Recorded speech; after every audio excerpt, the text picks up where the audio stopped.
Dr. David Jantz. I just want to take a few minutes and explain chiropractic, the adjustments and what we do in the clinic, and connect a couple different things that might be helpful for you that are, if you're a patient. So first of all, the spine is basically, you have the cervicals, and there's 7 of them, there's 12 thoracics, and there's 5 lumbars in your lower back, and you have these joints called the sacroiliac joints, which are here, which most people call their hips. The hips are actually on the side. The actual hip joint is on the side, the ball and socket. So you're working with these areas, and what happens is you get what's called subluxations. And the subluxation can involve a twist in the spine. In this example, we obviously have the skull removed, and we're on the first vertebra in the neck here, and the second.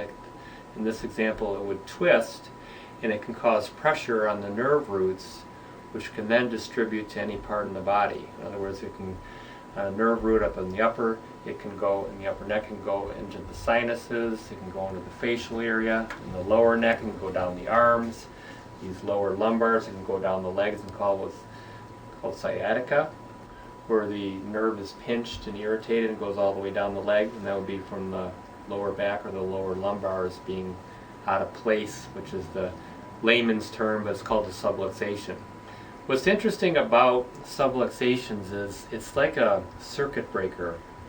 So if you subluxate in various areas, it's irritating the nerves at that level. So like in the middle back, it could disturb organs going, like the spleen, the pancreas, the liver, etc. Upper back, it can cause the lungs to get stressed out. The neck, you can get headaches, you can have sinus issues, like I mentioned before, you can have dizziness, you can have pain and numbness down the arms. So it distributes irritation and problems in other areas of the body.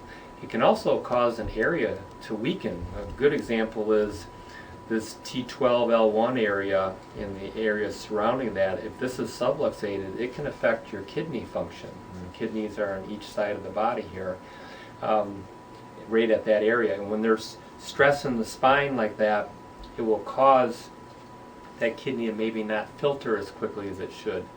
Now the reverse can happen too, where a kidney can be congested or infected or not functioning, and the nerves going from that kidney back to the spine can cause this to subluxate, and you keep adjusting it and it keeps going out of place, and it keeps locking up again, going out of place, keeps locking up, going out of place, and it will not clear up until you do something with the kidneys, like maybe flush them out with a drainage remedy to get them open.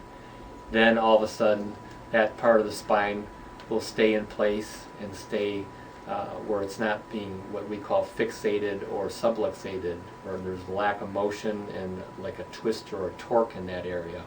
So it goes two ways. The organs can affect the spine can affect the organs. And the other part that's very important is we try to be thorough at the clinic.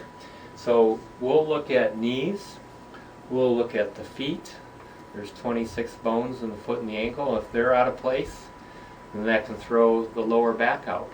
Or you could have broken your wrist when you were 7 years old and it healed up stiff. And now when you just work a mouse, on a computer, that little bit of irritation and lack of motion can go up the arm and cause the neck to keep going out of place. So we like to keep an eye on everything, on the whole system. So why don't you come up for a sec, Katie? Okay. So I'm going to have you sit in this chair. So I've got Katie here, and just to give you a little demo, you can adjust the spine. It's called an adjustment, where you're putting a subluxation or handling what we call fixation, where it's not moving properly back in place. So what I'm going to do is I'm using the arthrostim or the gun, and when I palpate her, she's a little stuck down in her upper back, so she's not extending backwards. So we can use light force, and we can just tip her back and work into that fixation where there's no motion. This is one option where you can, create the motion with light force. We can do this on elderly people that have osteoporosis or they've lost bone mass, or people who don't want a lot of force, or maybe people are afraid of getting adjusted, or it's a young child, because kids need to be adjusted just like adults do. I mean, I have a 3-week-old child whose hip, the actual hip joint, is severely fixated, and the only thing that Mom and I could figure out is that he just had to have gotten twisted up in the womb, and we're working on the hip, and we obviously would use this and not a table with more force. So that's just another angle. And all of us here, there's 4 doctors that we all do chiropractic. We all use this gun either on parts or on the whole on some person. So we kind of mix things together, what's comfortable for the patient and what works best for us to get the spine back into alignment. And also with chiropractic, what you're after is, most people in this country and anywhere on the planet pretty much think, okay, my pain, I got to get rid of my pain, which is super important. Everybody wants to feel better. You want to get rid of the pressure that's there, whether it be a headache or your mid-back pain down your arms, down your legs. You want that to be gone. But to correct the spine, you have to go beyond pain relief to actually get to that point. In other words, you might be moving properly and more aligned 25-50% better than you were, and all your pain's gone. So what we go for is we try to keep the programs as short as we can, but we go long enough where we change the mechanics of your spine as much as we can to get some permanence. I mean, some people come in here with advanced arthritis. They're never going to have a normal spine, but you can bring them up to a nice correction where you're getting that function back into the spine to a certain point, and then sometimes they need a little maintenance to keep it that way. Everybody's a little bit different. Some people, like I mentioned with the young kid, it could just take 2-3 adjustments and you're done, and you don't need to work with it anymore. So that's just a little overview of the spine, and then we put the patient on the table. We can face up, face down. There's all sorts of different ways that we can adjust the spine and just try to keep it within your comfort level.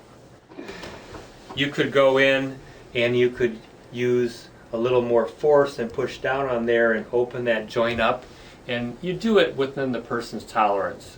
It's not meant to be, or it's not a painful procedure. I mean, obviously if a person's in a lot of pain, you sometimes have to go through that a little bit, but you can keep this in the comfort level of the person. Everybody's a little bit different, so we keep in communication.